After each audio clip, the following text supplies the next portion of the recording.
بسم الله والحمد لله والصلاة والسلام على رسول الله اما بعد. السلام عليكم ورحمة الله وبركاته.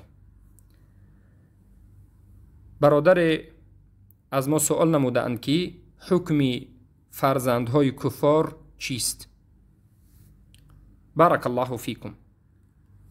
یعنی امروز یهود و نصارا و مشرکین و ملحد کمونیست قبوری ها وجود دارد. وقتی که فرزند اینها تولد می شود در سن کودکی حالا به تمیز نرسیده، قرآن و سنت به بالای این کودک ها چی حکم گذاشته است؟ البته فرزندهای مسلمان معروف است که مسلمان است،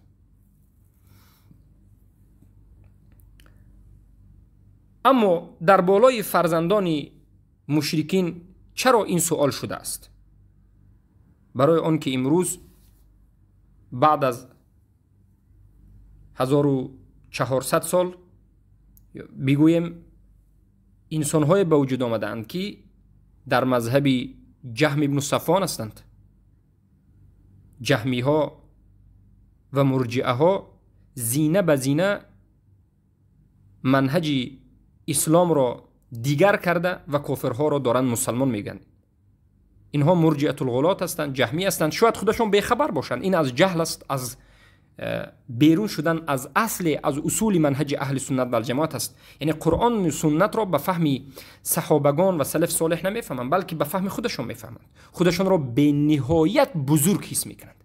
از همین جهت بعضی از فتواهای غلط را به بین یعنی جماعت منتشر میکنند که همش مخالف است. این برادر میگوید که در بالای موضوع فرزندان کفار در بین برادرها اختلاف شد و کسی از اونها سخن بنده را گفت، ابو محمد مدنی را، که فرزندای کفار است و یک چند نفر دیگر تماس گرفتند به یک طالب علم به نام طالب علم. او گفت که فرزندهای کفار مسلمان گفته می شود در اساس حدیثی که پیامبر صلی الله علیه و سلم گفتند، چه که در حدیث متفق علیه آمده است، بخاری و مسلم روایت میکنند که کل مولود یولد علی الفطره، هر یک فرزند کودک تولد شده تولد می شود با فطرت اسلام. پس در اساس همین حدیث فرزندهای کفار هم مسلمان است گفته است. این سخنی همون طالب علمی که زنگ زده است و به برادرها این فتوا را داده است. ما اولا میگوییم که آیا همین سخنی که این انسان گفت، همین فتوایی که این ملا و پیشوایشان گفت، موافقت به فتوای صحابگان، تابعین، چهار امام مذهب میکند؟ موافقت به یگان مذهب میکند از مذهب سلف صالح؟ نه، نمیکند. این موافقت به مذهب جهم ابن صفوان میکند. این مذهب آشکار مذهبی مرجئه های غلات است که فرزندهای کفار مسلمان است، کافرهای جاهل هم مسلمان است و بالاخره به همون طرف می روند که یهود و نصارا هم آشکار میگن که مسلمان است، گرچنده که حالا نمیگن، لیکن بسیار علمایشان گفتند. ما مختصرا میگوییم برادران عزیزم، شما تعصب به یگان طالب علم علمای نکنید. تعصب شما باید این به قرآن و سنت به فهم سلف این امت باشد. چخیلی که پیامبر گفتند علیکم بسنتی، به شما فرض است که چنگ بزنید به سنت من. الله امر کرد و اعتصموا، چنگ بزنید بحبل الله، به حبل الله. حبل الله چیست؟ چخیلی که ابن عباس میگن قرآن و سنت و به فهم سلف این امت. چخیلی که پیامبر گفتند و سنت الخلفاء الراشدین المهدیین، و به سنت خلفای راشدین و به فهم اونها. دین به صحابگان نازل شد، پیامبر صلی الله علیه و سلم به اونها دین را رسانیدند، اونها قبول کردند و پیامبر صلی الله علیه و سلم دین را در همونها عملا تطبیقا همش را بجا آوردند. پس آنها قرآن را درست فهمیدند که عملشان را الله تزکیه داد و گفت رضی الله عنهم و رضوا عنه، یعنی الله از اونها راضی شد. پس فهم اونها درست بود که الله از اونها راضی شد، زیرا بعد از فهم درست عملی درست به وجود میاد. از همین جهت من و شما مأمور هستیم که قرآن و سنت را به فهم خودمان نه به فهم این یا آن نه، به فهم سلف این امت بگیریم. سخن هر کسی که موافق به سلف این امت است قبول است، مخالف است قبول نیست. عالم العلان کسی نباشد، عالم ترین انسان باشد، وقتی که مخالف به صحابگان است، مخالف به تابعین است، قبول نیست. این یک مختصری بود که شما را تنبیه میدیم که از منهج اهل سنت با خبر باشید. این اصول منهج اهل سنت در جماعت است که قرآن و سنت به فهم سلف صالح است. یگان اهل بدعت نآمده است، یگان جماعت، یگان مذهب از اهل بدعت وجود ندارد مگرم سرچشمه همه گمراهیش در همین نقطه است که قرآن و سنت را به فهم خودش فهمید، نه به فهم سلف صالح. از سبب یک مخالفت مذهب‌های یعنی متفرقه یا که مذهب‌های گوناگون به وجود آمد. جهم ابن صفوان گمراه شد و یک مذهب جهمی به وجود آمد. سببش این است که قرآن و سنت را جهم ابن صفوان نه به فهم صحابگان بلکه به فهم خودش فهمید. اشاعره و ماتریدی به وجود آمد. اهل کلام قرآن و سنت را نه به فهم صحابگان، به فهم عقل خودش، عقلشان را پیش از عقل صحابگان گرفتند و خودشان را داناتر و یعنی فهماتر گرفتند. خوارج به وجود آمد به خاطر اینکه عقلشان را از عقل صحابگان پیش گرفتند و فهمشان را از فهم صحابگان پیش گرفتند. از همین جد ابن عباس رضی الله عنه وقتی که به نزد خوارج ها برای مناظره رفتن گفتند لیس فیکم احد من الصحابه، در بین شما یگان نفر از صحابه نیست. و ان القرآن نزل علیهم، همانا که قرآن به صحابگان نازل شد. و هم اعلم الناس بالتأویل، آنها داننده ترین انسان ها به تفسیر و تأویل قرآن و سنت هستند. یعنی یکی از صحبت های ابن عباس و حجت ابن عباس رضی الله عنهما به خوارج این بود که شما فهمتون ای خوارج ها موافق فهم صحابگان نیست، انمین است که شما گمراه هستید، با همراهی شما یگان نفر از صحابه نیست. و این چنین مرجعه ها سبب گمراهیشان این است که فهمشان موافق فهم صحابه نیست. پس این طالب علمی که شما میگویید یا که به شما این فتوا را داده است سخن علما را چرا ذکر نمی کند؟ چرا سخن فهم صحابه را ذکر نمی کند؟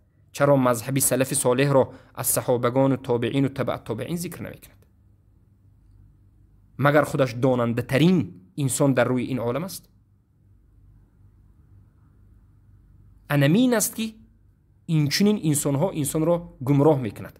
منهج همین است. مختصرا به شما میگم هر کسی که به شما در یک مسئله سخن کرد، بالخصوص در مسائل اعتقادی و مسائل کفر و ایمان و اسلام و شرک، در این مسئله باید شما به اون کسی که به شما فتوا میدهد سخن میکند قول علما را در زیر حدیث پرسید. یک آیت را گفت یک بار نه، یک حدیث را گفت یک بار نه، بگید که همین آیت و حدیثی که گفتی سلف این امت در بالای این حدیث و این آیت چی میگن؟ زیرا که خوارج هم آیت رو میارد در مسائل کفر و شرک خودش، کبوری های صوفی حدیث و آیت میارد در مسائل کفر و شرکش و دیگر از فرقه های بدعت هم. این است یکی از سبب هایی که این طالب علم در وقت فتوا دادن از منهج بیرون شده، اصل از اصول مذهب اهل سنت رو فراموش کرده و گمراه است. و این خیلی انسان ها در نفقت در یک مسئله، در چندین مسئله خطا کردن و گمراه شدنش ممکن است. ببینید الله سبحانه و تعالی در سوره بقره میگه فإن آمنوا بمثل ما آمنتم به فقد اهتدوا، اگر ایمان بیارند انسان ها به مانندی که شما ای صحابگان ایمان آوردید به تحقیق هدایت یافتند. یعنی ایمان شما، فهم شما، عمل شما، منهج شما مثل منهج صحابگان باشد. بارک الله فیکم. این بود یک مقدمه کوتاه. حالا باز میگردیم به مسئله فرزندان کفار حکمشان چیست؟ برادرانم و خواهران موحدم، وقتی که این مقدمه کوتاه را شما گوش میکنید بسیار مشکلی شما حل میشود. یعنی ما قرآن و سنت را به فهم سلف میفهمیم، به همون مسئله تمام است. اما ببینید در قرآن کریم درباره فرزندهای کفار سخنها بینایت زیاد است. از نوح علیه السلام نظر میکنیم. در زمان نوح علیه السلام الله سبحانه و تعالی به فرزندهای او مشرکینی که به حضرت نوح ایمان نآوردند چگونه معامله کرد، همچون مسلمان یا همچون کافر مثل پدرهایشون.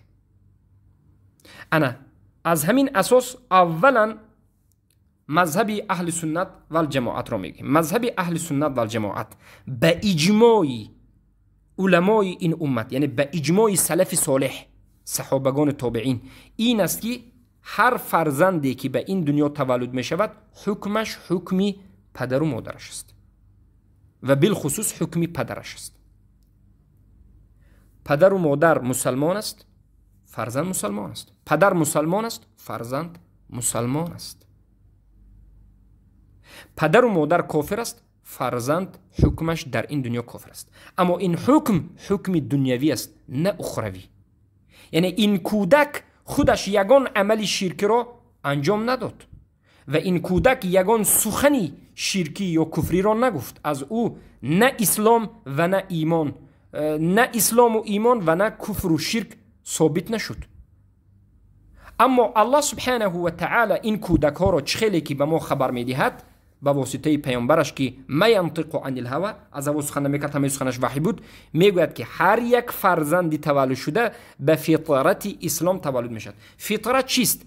یعنی کسان کودکایی که درونش پاک از کفر و شرک است و مائل به اسلام است. اما این در سن کودکیش اگر فرزندی مسلمان باشد حکمی پدرش را میگیرد و مسلمان است تا زمانی که سن بلاغت یا که تمیز رو میرسد. بعد از اینکه به سن تمیز آمد هر دینی که اختیار کرد به همون دین حکم کرده میشد. خیلی که در کتاب التفسیر فی معالم الدین ابن جریر الطبری سخنهای سلف هم را ذکر میکنه. و این چنین قلب کودک که پاک از شرک است و مائل به اسلام است وقتی که تولد شد و پدر و مادرش مشرک هستند، این کودک چه است؟ حکم مشرک و کافر را میگیرد. پدر و مادرش زیرا که یهود و نصارا یا مشرک است. و این جانب حدیثی که متفق علیه است که پیامبر صلی الله علیه و سلم میگن کل مولود یولد علی الفطره، این قسمش حکم اخروی است، زیرا که حکم اهل فطرت به اجماع علما در این دنیا کفر است. اینها کافر هستند در حکم دنیوی و حکمشون در اخروی امتحان است. یعنی این جانب این قسم حدیث که متفق علیه است کل مولود یولد علی الفطره، فطرتشون این حکم باطنی است، در این دنیا حکم ظاهری است. ما انسان رو به ظاهرش حکم میکنیم، فرزند کافر است، فرزند مسلمان است، اما در روز آخرت فرزندان کفار امتحان میشوند، چخیلی که در حدیث بخاری و مسلم آمده است که ما حالا ذکر میکنیم. این بود مختصر مسئله.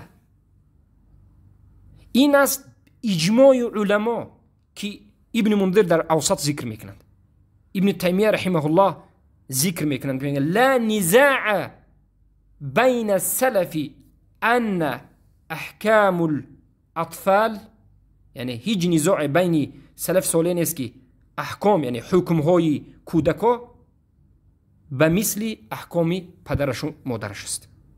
این به اجماع است. اجماع در اساس قرآن و سنت ثابت می شود. پس بیایید بعد از مختصرا به شما مسئله رو ذکر کردن آیت ها رو و بعد از این حدیث ها رو ذکر کنم. شاید مسئله کمی طولانی شود لیکن به نهایت واضح می فهمونیم. آیت، احادیث، اقوال علما، اجماع و غیره رو. در سوره آل عمران آیت 61 الله سبحانه و تعالی میگه اعوذ بالله من الشیطان الرجیم قل تعالوا ندعو ابناءنا وابناءكم ونساءنا ونساءكم وانفسنا وانفسكم ثم نبتهل فنجعل لعنة الله على الكاذبين. پیامبر صلی الله علیه و سلم میگویند به مشرکین، البته این آیت رو میگند، الله سبحانه و تعالی آیت رو نازل میکند و میگه ای محمد بگو، قل محمد بگو. محمد به کی؟ به مشرکین قریش میگن که ای مشرکین قریش بیایید فرزندهایتون رو دعوت بکنید، ما هم فرزندهایمون رو مسلمان ها دعوت میکنیم، زنهایتون رو دعوت کنید، ما هم زنهایمون رو دعوت میکنیم، خودتون هم بیایید و بعد از این چی میکنیم؟ نبتهل، مباهله میکنیم و لعنت الله را بر دروغگویان میطلبیم که آیا ما مسلمان ها حق هستیم یا شما مشرکین حق هستید. هر کسی که دروغگو باشد، در باطل باشد، الله را لعنت کنند میگیم. بالاخره این آیت معناش به شما فهمو شد، آیت مباهله. لیکن محل شاهد این است که پیامبر صلی الله علیه و سلم را الله امر کرد و گفت که دعوت کن که آنها را ابناءنا و ابناءکم، فرزندهای ما و فرزندهای شما. یعنی الله سبحانه و تعالی کودک ها رو در اینجا جدا کرد که کودک های پیامبر صلی الله علیه و سلم، اهل خانواده پیامبر صلی الله علیه و سلم مسلمان با مسلمان ها هستند و فرزندهای کفار با پدرهایشون به جانب کفار میروند. آیا درست است که ما بگوییم که فرزندهای کفار مسلمان هستند و در مباهله با همراهی کفار باشند؟ این نادرست است. پس فرزندهای کفار حکم پدرشون را میگیرند و در مباهله هم فرزندهای کفار در جانب مسلمان ها نمیستند، در جانب کافر ها میستند. اگر مسلمان ها، اگر فرزند کافر را ما مسلمان بگوییم، چرا الله سبحانه و تعالی در این آیت فرزندهای کافر را گفت که در مباهله با همراهی کفار میستند؟ زیرا که فرزند کفار حالا به سن تمیز نرسیده کودک است، با همراهی پدرش است، حکم پدرش را میگیرد. نظر بکنید به تفسیر ابن کثیر مجله دوم و غیره. بارک الله فیکم. پس این است که همه علما از این آیت ذکر میکنند و میگویند، بمانند ابن کثیر، الطبری، تفسیر اینچنین بغوی رو نظر بکنید و غیره رو، میبینید که از این آیت یک چند حجت رو میگیرند و یکی از حجت هایی که از این آیت استدلال میکنند این است که فرزند کفار حکمی پدر و مادر کفارش رو میگیرد و فرزند مسلمان حکم پدر و مادر مسلمانش رو میگیرد و در حالت مباهله هم فرزند مسلمان با همراهی پدر مسلمان و فرزند کافر با همراهی پدر و مادر کافرش میستد. بارک الله فیکم. پس این است که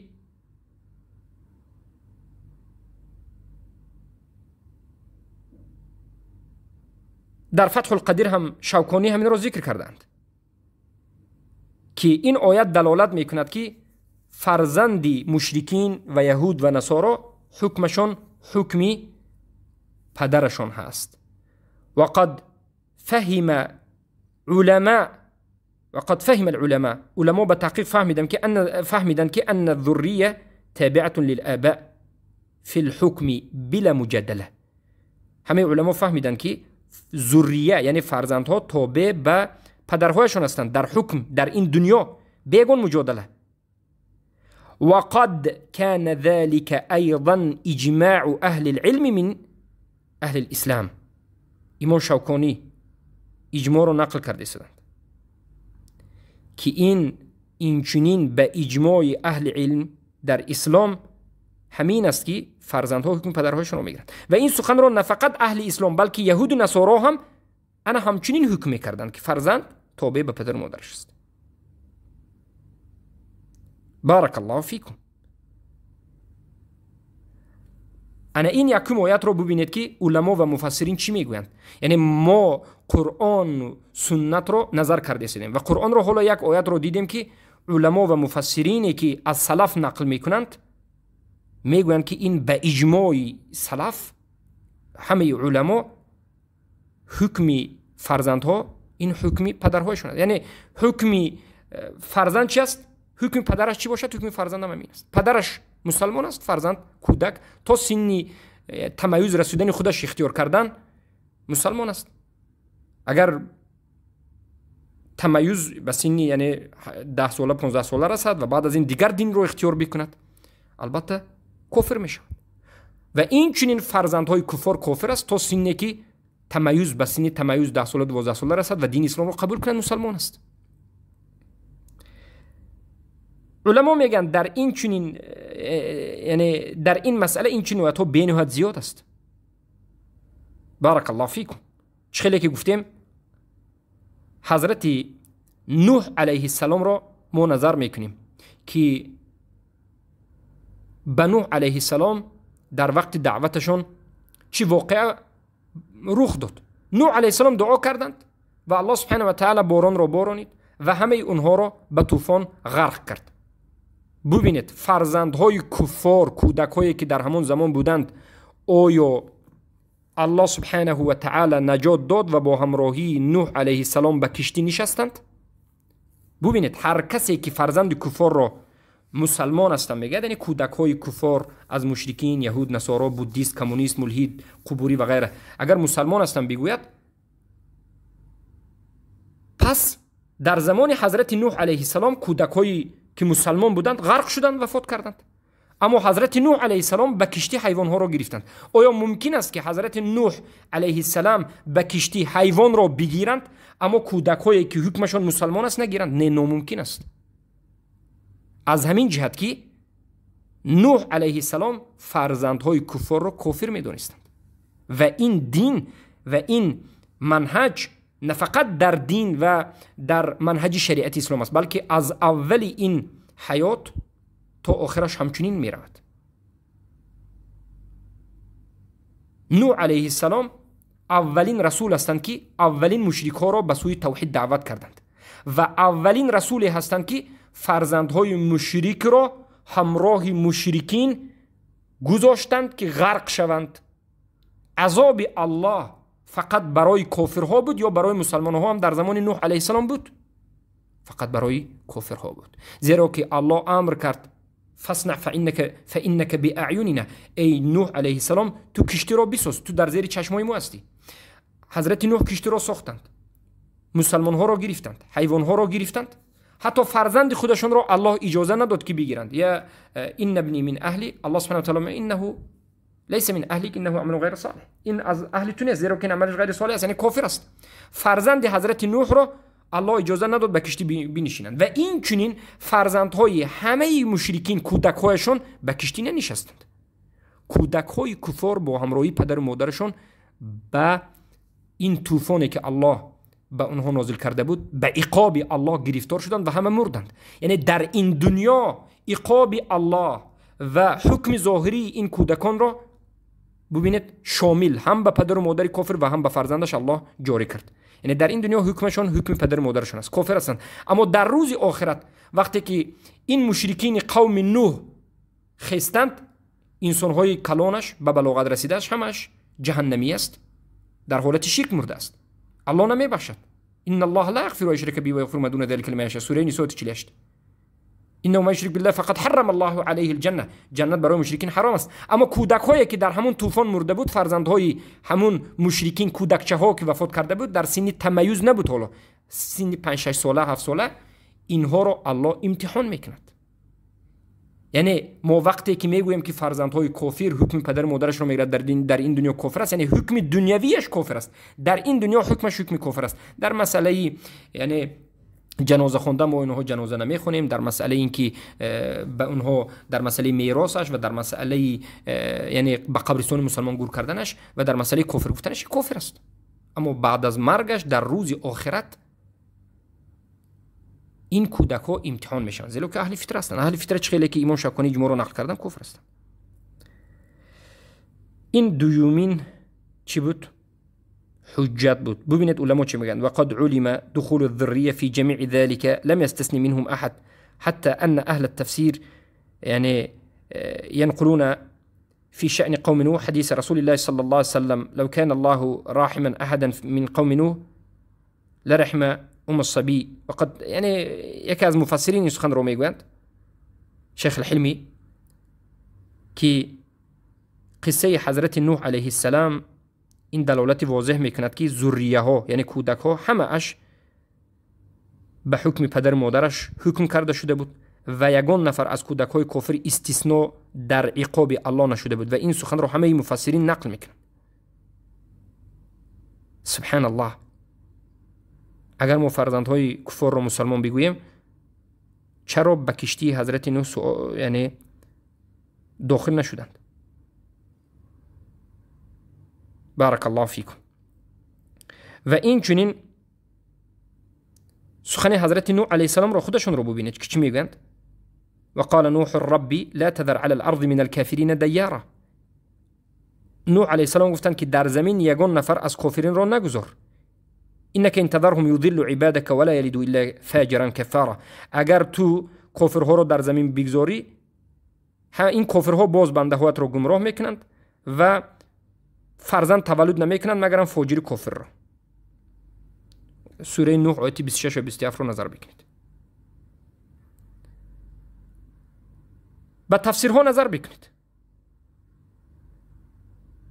یعنی میگویند که در تفسیرها به مانند آلوسی و به مانند بغوی و به مانند قرطبی و طبری و دیگرشون و دیگر از علمای کبار میگن که مقصد نوح علیه السلام در اینجا این بود که تولد نمیکنم مگرم کافر فاجر را، یعنی فرزندی کافر است، پدر و مادرش که تربیت میکند باز همین کافر تربیت میشود، اگرچه کودکیش فطرتاً باطناً اهل فطرت است، حکم پدر مادرش رو میگیرد و در روز آخرت البته امتحان میشود. بارک الله فیکم. این بود قصه حضرت نوح. حالا میگذاریم به دیگر قصه که بارک الله فیکم به قصه پیامبرانی که به بالای اینها عذاب آمده است. به قوم ثمود نظر بکنید که پیامبرشون صالح بود، یا به قوم لوط علیه السلام نظر بکنید. در این قوم ها وقتی که عذاب الله آمد، به قوم ثمود، به قوم عاد که پیامبرشون هود علیه السلام بودند و به قوم لوط، بلا یا عقاب الله عمومی آمد. به قوم نوح هم عموم آمد، یعنی طوفان همه زمین رو گرفت، همه مردن. و قوم ثمود همه اشون به صیحه، همون ندای سخت جبرئیل علیه السلام، همه خاکستر شدند. و قوم عاد هم همه اشون به نابودی رفتند. و قوم لوط هم علیهم السلام الله نابود کرد. در همه این قصه ها الله سبحانه و تعالی مؤمنین را و فرزندهای مؤمنین را الله نجات داد. کودک هایی که بودند، یعنی پدر و مادرشون مسلمان است، کودک مسلمانش را، یعنی کودکش را اگر کودک باشد نجات داد. حضرت نوح علیه السلام فرزندشون را چرا الله نجات نداد؟ برای اینکه فرزند کلان شده بود. حضرت نوح علیه السلام پیامبر بودند، اما فرزندشون که بزرگ شده بود، در سن کودکی نبود، کفر را اختیار کرده بود، کافر شد. ببینید فرزند مسلمان هم بعد از کلان شدن، بعد از سن تمیز کفر را اختیار کرد، کافر است. اما اگر فرزند مسلمان در حالت کودکی باشد، حکم پدر مادرش است. از همین جهت اهل ایمان را در قوم نظر بکنید صالح، یا در قوم لوط علیه السلام، یا در قوم هود علیه السلام هم میبینید که کودک های مؤمنین با همراهی مؤمنین از این منطقه بیرون شدند و این منطقه را الله سبحانه و تعالی به نابودی کشید، به عقابش همهشون را نابود کرد. و فرزندهای مشرکین همراه پدر و مادرشون در همون منطقه باقی ماندند. فرزندهای مشرکین را پیامبران گرفته بیرون نشدند، نگفتند که فرزندهای مشرکین، فرزندهای کفار مسلمان هستند. آیا گفتند یا نگفتند؟ اگر میگفتند با همراهی خودشون فرزندهای باید میبرآوردند، اما نگفتند، زیرا که این عقیده همه پیامبران بود که فرزند کفار در این دنیا کفار هستند، حکم دنیویشون حکم کفار است. اما اگر در همین حالتی کودکی بمیرد، در روز آخرت الله سبحانه و تعالی آنها را امتحان میکند، که ما در وقتی بیان کردن حدیث ها بیان میکنیم. این بود آیات هایی که در قصه این ببینید پیامبران آمده است. انا این است از عبرت قصه پیامبران علیهم السلام. والذین آمنوا واتبعتهم ذریتهم بإیمان الحقنا بهم ذریتهم. سوره الطور و 21. یعنی علما میگویند که در فهم این آیت یک چند فهم است. یکی از فهم این است که کسایی که ایمان آوردند فرزندهایشون تابعی پدر و مادرشون است. والذین آمنوا واتبعتهم ذریتهم بإیمان الحقنا بهم. و این سخن را امام بغوی میگویند در تفسیرشون مجله هفتم صفحه 388. واختلفوا في معنى الآية فقال قوم معناها والذين آمنوا واتبعتهم ذريتهم بإيمان، يعني أولادهم الصغار والكبار، فالكبار بإيمان بأنفسهم والصغار بإيمان آبائهم، فإن ولد الصغير يحكم بإسلامه تبعا لأحد الأبوين. ببینید معنای این آیت همین است که گفتند این انسان‌هایی که ایمان آوردند و بعد از این پسرهایشون، یعنی فرزندهایشون، دختر و پسرشون، ذریتشون ایمان آوردند. معناش چی؟ معناش این است که فرزندهای کودک میدهشون یا که بزرگشون، انسان‌های یعنی فرزندهایی که سن سالشون بزرگ است ایمان آورده اند به نفس‌های خود، یعنی خودشون ایمان آوردند و پیروی از پدر و مادرشون کرده، در ایمان و دین اونها بودند. الله اونها رو در جنت در یک جا به پدر و مادرش جمع میکند. و یا کودک‌ها، صغار، کودک‌هایی که در حالت کودکی هستند، اینها هم الله سبحانه و تعالی به پدر و مادرشون در یک جا جمع میکند. زیرا چی؟ به سبب ایمان پدرشون، به ایمان ابائهم. برای چی؟ برای اینکه فإن ولد صغیر، زیرا که همان کودکی میده به سن تمیز نرسیده حکمش به حکم پدر و مادر است. یحکم به اسلامه، حکم کرده می شود به اسلام یک کودک به حکم پدرش و مادرش. بارک الله فیکم. و این روایت رو میگن امام بغوی میگن که انمین سخن و هی روایت عن سعید بن جبیر. سعید بن جبیر تابعین، کبار تابعین. و عن ابن عباس، و این چون از ابن عباس رضی الله عنهم روایت شده است. یعنی این مذهب مذهبی سلف از صحابگان تابعین است. او ببینید اهل بدعت هم همچنین به شما بیان میکنند یا که از خودشون میگن. ما میگویم که این آیت رو، معنایش رو صحابه، حبر الامه، یعنی عالم این امت، مفسر این امت ابن عباس و کبار تابعین سعید بن جبیر گفتند که فرزندهای مسلمان اگر بزرگسال شده باشند و اسلام رو فهمیده، آموخته، قبول کرده، در این دین ثابت باشند، و یا کودک هایی که در سن کودکیشون از پدر و مادر مسلمان تولد شده وفات کرده اند، اینها مسلمان هستند، به حکم پدر و مادرشون در جنت اینها به پدر و مادرشون در یک جا جمع میشن. این یک رحمت الله است. و این فهمی که یعنی کودک رو به پدر و مادرش میگرداند به حکم پدر و مادرش، این فهم سلف صالح است. و این چنین مشرکین، فقط مسلمین نه، و این چنین مشرکین هم حکم پدر و مادرش رو میگیرند. مسلمین هم، کودکای مسلمین حکم پدر و مادرش، و مسلمین هم حکم پدر و مادرش رو. شاهد کلام از امام بغوی سخنشون چی است؟ میگن که فإن الولد الصغیر يحكم باسلامه تبعا لعهد الابوين. همانا که کودکی میده حکم اسلامش تابع به پدر و مادرش است. و این چنین نفس الامر میگن. عین همین سخن به کی گفته میشود؟ به فرزندهای مشرکین. زیرا کودکهای مشرکین تابع به پدر و مادرش هست در حکم دنیا. حالا ما سخن رو بیند والله علم طولانی می شود، به خاطر اینکه حالا ما درباره آیت سخن کرده ایم. چقدر در این مسئله یعنی حدیث های زیاد وجود دارد. بارک الله فیکم. پس این بود آیت ها.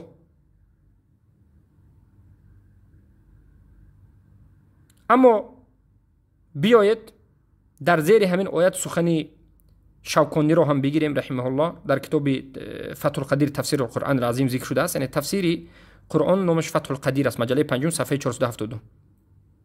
در زیر آیتی فاقم وجهک للدین حنیفه میگن که كما في حديث ابي هريره الثابت في الصحيح قال رسول الله صلى الله عليه وسلم ما من مولود الا يولد على الفطره وفي روايه على هذه المله ولكن ابواه يهودان وينصران ويمجسان كما تنتج البهيمه بهيمه جمعاء هل تحسون فيها من جدعاء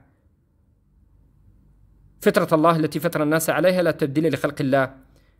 در اینجا میگن و در آخر حدیث میگن که فكل فرد من افراد الناس مفطور اي مخلوق على مله الاسلام ولكن لا اعتبار بالإيمان والإسلام الفطرين وإنما يعتبر الإيمان والإسلام الشرعيان. وهذا قول جماعة من الصحابة ومن بعدهم وقول جماعة من المفسرين وهو الحق. والقول بأن المراد بالفطرة هنا الإسلام هو مذهب يعني جمهور السلف. ببینید امام بغوی رحمه الله در اینجا ذکر میکنند و میگویند که حدیثی که پیامبر صلی الله علیه و سلم گفتند، حدیث متفق علیه است که هر یک کودک تولد می شود با فطرت اسلام، با فطرت، یعنی فطرت با اسلام. در روایت آمده است با ملت، اما پدرش و مادرش او را یهودی و نصرانی یا مجوسی میکند. در دوامش میگویند که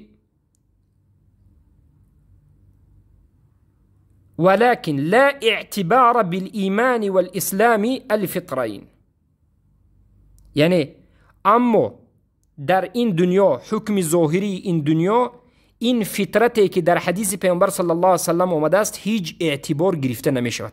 یعنی در اساس این حدیثی که پیامبر صلی الله علیه و سلم گفتن کل مولود علی الفطره، ما در این دنیا حکمی فرزندهای کفار را مسلمان نمیگوییم، زیرا که این حدیث حکمش حکم اخروی است. یعنی یک قسم حدیث حکم اخروی و قسم دیگرش حکم دنیوی است. ببینید فهم علما چگونه است.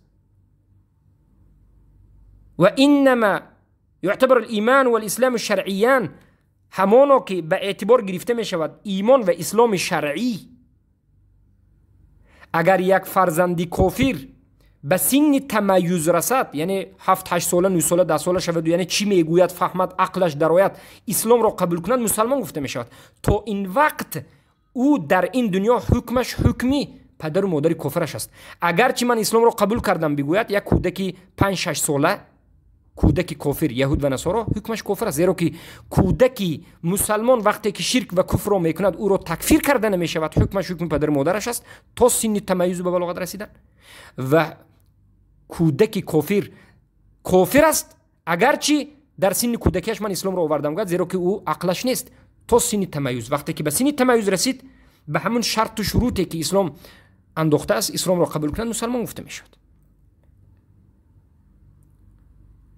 بارك الله فيكم. از همین جد در زیرش میگن که ان من قال ان اطفال المشركين مولودون على الفطرة او على الاسلام قلنا له هذا صحيح لكن هم كفار تبعا للوالدين لان الاسلام الفطري حكم اخروي لا عبرة به في حكم الدنيا، اما احكام الدنيا فهي على الظاهر والظاهر الشرعي ان الاطفال تبع للآباء. یعنی ببینید، اگر یک کسی به ما بگوید که اطفال مشرکین، یعنی کودک‌های مشرکین، فرزندهای مشرکین تولد شده است بر فطرت یا بر اسلام، ما میگیم که بله درست است، اما اینها در این دنیا کافر هستند تابع به پدر و مادرشان، زیرا که اسلام فطرتی، اسلامی که در این حدیث فطرت آمد، این حکم اخروی است. یعنی پیامبر صلی الله علیه و سلم گفتند که این کودک‌ها در قلبشان اسلام هست، اگر بمیرن در روز قیامت الله به همون قلبش این کودک ها را امتحان، از همین جد امتحان میکند. چه که در حدیث متفق علیه آمده است، پیامبر صلی الله علیه و سلم را میپرسند که کودک های کفار اگر در حالت خردیش فإن هلك صغارا، اگر هلاک بشود بمیرد در سنی خردسالی، حکمش چیز گند؟ والله اعلم بما كانوا عاملین. الله میداند که اونها در این دنیا اگر زنده میشدن چی عمل میکند. از همین جد الله اونها را امتحان میکند. الله میداند که اینها اگر زنده میشدن یا مسلمان بودن یا کافر بودن، اما الله به مجرد علمش کسی را حکم به جنت یا به دوزخ نمیکند، بلکه بنده هاش را خودش را اقرار میکند. کودک هایی که در این دنیا در حالت کودکی وفات کردند از فرزندهای کفار در روز قیامت امتحان کرده میشن.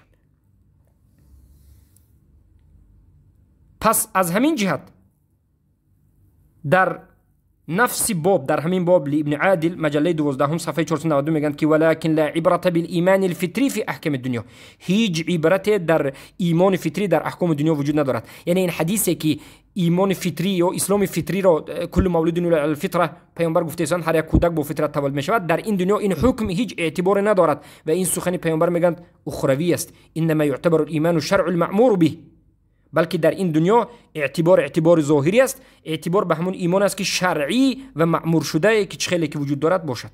و این قول کی است؟ و هذا قول ابن عباس و جماعت من المفسرین، این قول ابن عباس و جماعه بزرگ از مفسرین است.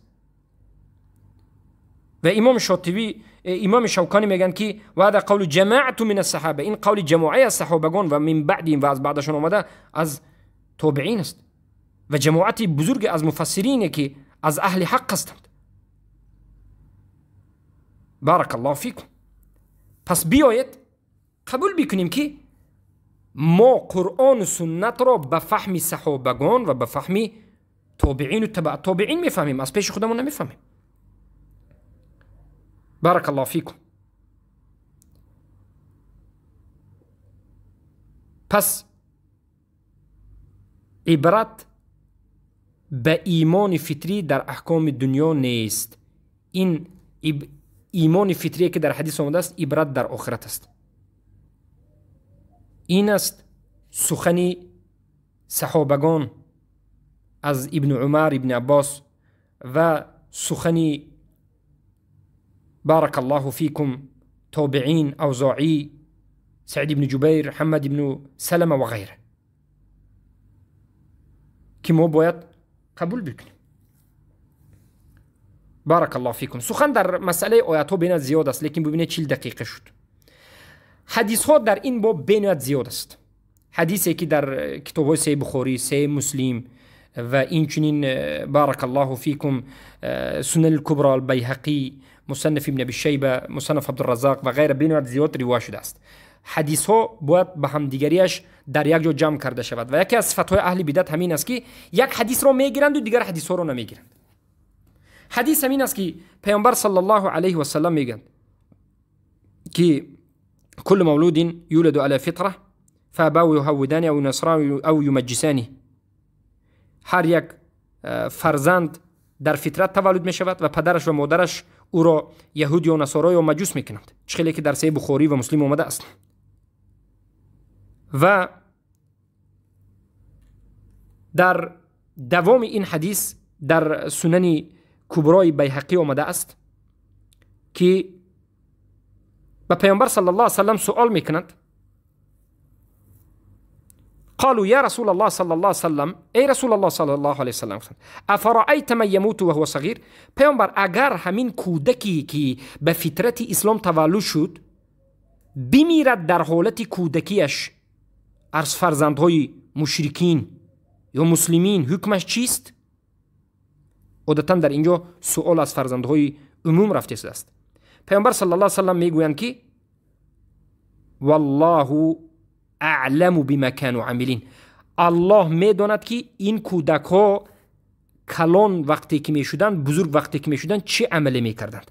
یعنی از همین جهت در روز قیامت اینها را الله امتحان میکند. بارک الله فیکم. پس این حدیث دلالت میکند که پیامبر صلی الله علیه و سلم فرزندها را چی گفتند؟ به حکم پدرهایشان گفتند. و این حدیث اینچنین به این معنا به نهایت روایت های زیاده دارد که ما وقتمون به این اجازت نمیدهد که همش را ذکر بکنیم. شما در کتاب های حدیث میتوانید پیدا بکنید که باب فرزندهای مثلا کفار، فرزندهای کفار مخصوص باب گذاشته است که فرزندهای کفار چی یعنی حکم دارند. اما با واضحتر می شود مسئله وقتی که می بینیم به جنگ های پیامبر صلی الله علیه و سلم و جنگ های صحابگانی که با همراهی مشرکین کردند. پیامبر صلی الله علیه و سلم را صحابگان پرسیدند که ای پیامبر صلی الله علیه و سلم، وقتی که ما یعنی فجأتا شبانه خنبه ها زدیم، یعنی وقتی که مشرکین خواب بودند به مشرکین در حالت خواب بودنشان هجوم کردیم، به خبر زنها و کودکای آنها را کشتیم، زیرا که در اصل اسلام پیامبر صلی الله علیه و سلم حرام کرده اند. در اصل اسلام حرام است، در اصل شریعت حرام است که در حالت جنگ هم زن یا کودک کشته شود. اما در حالت خونبه ها زدن اگر به ناگاه به خبر زنی کافر یا که کودک کافر کشته شود، یگان نفر از کشنده جزا داده نمی شود. یعنی گفته نمی شود که تو به خبر یک کودک را کشتی، کودکی کافر باشد هم حکمش مسلمان است، از همین جهت تو باید خونبهات دهی یا که تو باید دیه دهی، گفته نمی شود. مثلا فرزند مسلمان را اگر کسی قتل بکند، کودک مسلمان را اگر یک مسلمان به خبری خطا کرده قتل کند، باید دیه بدهد. اما فرزند کافر رو در حالت جنگ اگر بخبر قتل کنند دیه داده نمیشد. از اینجا فهمیدند، پیامبر صلی الله علیه و سلم رو پرسیدند که بخبر من خطا کرده کشتم یک فرزند کافر رو در جنگ، گویند پیامبر صلی الله علیه و سلم چی گفتند؟ در حدیثی اومده است که پیامبر گفتند هم منهم.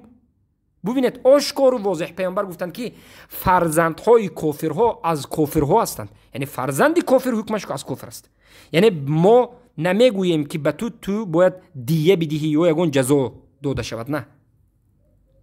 بارک الله فیکم. به حدیث ها نظر بکنید، به مصنف ابن ابی شیبه نظر بکنید، مجله 76257. بارک الله فیکم. پیامبر آشکار و واضح گفتند هم منهم.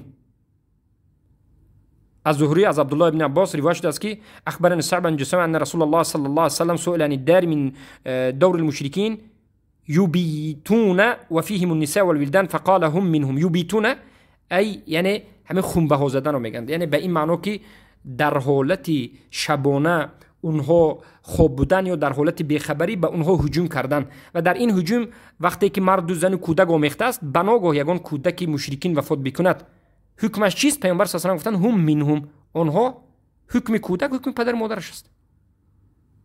و در همون جنگ هم پیامبر صلی الله علیه و سلم اجازه داده بودند که زنهایی که کمک میکند یا که کودک هایی که حتی کمک میکند به لشکر مثل همون کلانسالان حکم کرده می شود. و در اینجا هم آشکار و واضح فهمیده می شود که پیامبر صلی الله علیه و سلم خودشون گفتند که حکم کودک های کفار حکم پدر و مادرانشون است. در این باب هم حدیث بینیات زیاد است. بیاید سخنهای علما رو ما به شما ذکر میکنیم. اکنون به سخنهای علما ذکر میکنیم.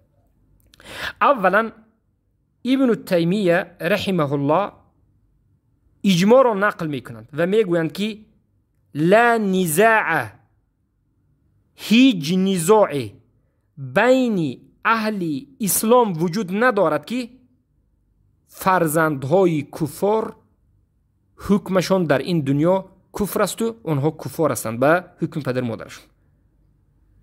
بارک الله فیکم. و این چنین اجماع را نقل میکنند ابن منذر در کتاب اوسط و میگویند که معلوم من الدین بالضروره، معلوم است از دین به ضرورت که فرزندهای کفار کفر هستند به اجماع مسلمان ها.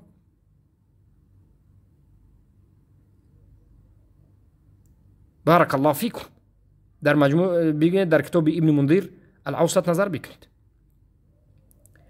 و این چنین سخن امام شوکانی رو به شما ذکر کردیم. یعنی این مسئله به اجماع نقل شده است. به اجماع. شما اجماعی که ابن منذر رحمه الله اجماع رو نقل میکنند در کتاب اوسط مجله یکم اجماع یا کتاب الاجماع ابن منذر مجله اول صفحه 74 نظر بکنید. و اجمع ولا ان حکم الطفل حکم ابويه إن كان مسلمين فحكمه حكم أهل الإسلام وإن كان مشركين فحكمه حكم الشرك يرثون ويرثونه ويحكم في ديتهم قتل حكم دية حكم دية أبويه. یعنی همه علما همه امت یعنی سلف صالح اجماع کردند که حکم طفل حکم پدر مادرش است. اگر مسلمان باشند حکم پدر مادر، اگر مسلمان باشد حکم کودک هم مسلمان است، از اهل اسلام است. و این کان مشرکین، اگر پدر مادر مشرک باشند فحکم حکم شرک، حکم طفل هم حکم شرک است. و این چنین به سیرت نبوی نظر بکنید که پیامبر صلی الله علیه و سلم با فرزندان یهود و نصارا چگونه عمل کردند.